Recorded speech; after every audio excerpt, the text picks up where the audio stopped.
Ucasele iningi umlisi enkundleni zokuxhumana owenze ividiyo ngoNyazi lweZulu ethi ukhipha imfihlo zayo. Okunye-ke akushilo ukuthi ethi amadoda amaningi akhulisa iy'ngane akhulisela uNyazi lweZulu. Le nto eyenziwa uNyazi yimbi kakhulu. Le nto eyenziwa uNyazi. Le zinto ngizoyikhuluma Manazaretha. Mhlawumbe iy'ngane ezisebenza ngalapha ngaphakathi alala nazo idlulile eshumini. Ngizokhuluma ngezigameko ey'mbili nje. Kodwa izigameko enginazo nesinazo nezaziwayo futhi amalungu ebandla amaningi zingaphezulu kweshumi. Mhlawumbe nami lezi engizaziyo zincane kunezinye nawe ozaziyo. Maningi amadoda akhulisela uNyazi izingane. Uma kungaphosisi kwaku-2015 noma kwaku-2016 uma ngingaphosisi. Udaba nje lokuqala engithanda ukukhuluma ngalo ngoba mhlawumbe omunye ubaba uke washo wathi hayi isithwalo salo uNyazi lifuna wona izintombi lezi ezigcwele. Angazi-ke bayazi abathola kwenziwa njani ngamantombazana amavajini njengoba kugcwele abantu abathwele nje esontweni bezokhetha iy'ngane nje. Kanti balandela umnikazi wayo lento. Ayikho inyanga engaphezu kwami. Kwase kusuka umshumayeli thizeni kule minyaka kade ngikhuluma ngayo. Wahamba wabona ihlazo kulezi ngane ezisebenza ngaphakathi. Ngiyikhuluma nje lento. Wayesebona ihlazo kulezi ngane ezisebenza ngaphakathi. Lo mshumayeli. Ngoba uyakholwa lo mshumayeli kakhulu. Lo mshumayeli umuntu othandazayo, umuntu kamoya. Umuntu kamoya.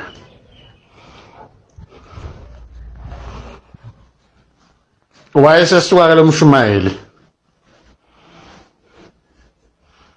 Wahamba wayesecha ngoba ingane engibone ngathi ayikho kahle. Uyibona ngathi ikhulelwe. Kodwa iqukula isihlalo. Kodwa ikhipha iminikelo. Yenza yonke into le ngane. Ikhulelwe njalo. Futhi nawo amamsomo wayekhonzile kakhulu. Abantu abadala ke bayakwazi ukubona ingane uma kukhona konakela. Ngamehlo nje bengazange besho lutho. Ngifuna ukuyixoxa ngendlela eyenzeka ngakhona. Wayesihamba kumshumayeli. Eya kumamsomo. Ngibona ingane ewusorenso ukuthi engathi ayifanele ukuphatha into ekababa bengicela ishenxe kancane ingane. Hawu naye ingane ayihlehle. Akufanele iphathe izinto zikababa. Wayekhonzile umamsomo kakhulu yangane. Wayesihamba-ke uShumayeli waphinde emuva edokodeni lakhe.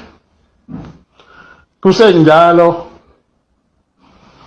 wayesebuya umamsomo wayesiya oNyazini. Ngizwa kuthiwa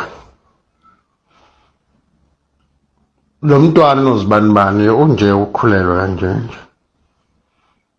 Manje bekufikile umshumayeli unozibanibani uthe becela ukuthi ingane ishenxe into zesonto sike siyibhekisise le ngane. Ngoba umamsomo yena akazi ukuthi le ngane umnakwabo uNyazi elilala nayo.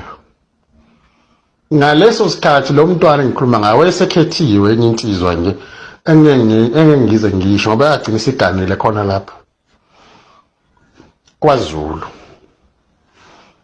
Manje KwaZulu ngisho isibongo ngisho ukuphesheka kothukela. Yagana le ngane. Ingakagani njalo.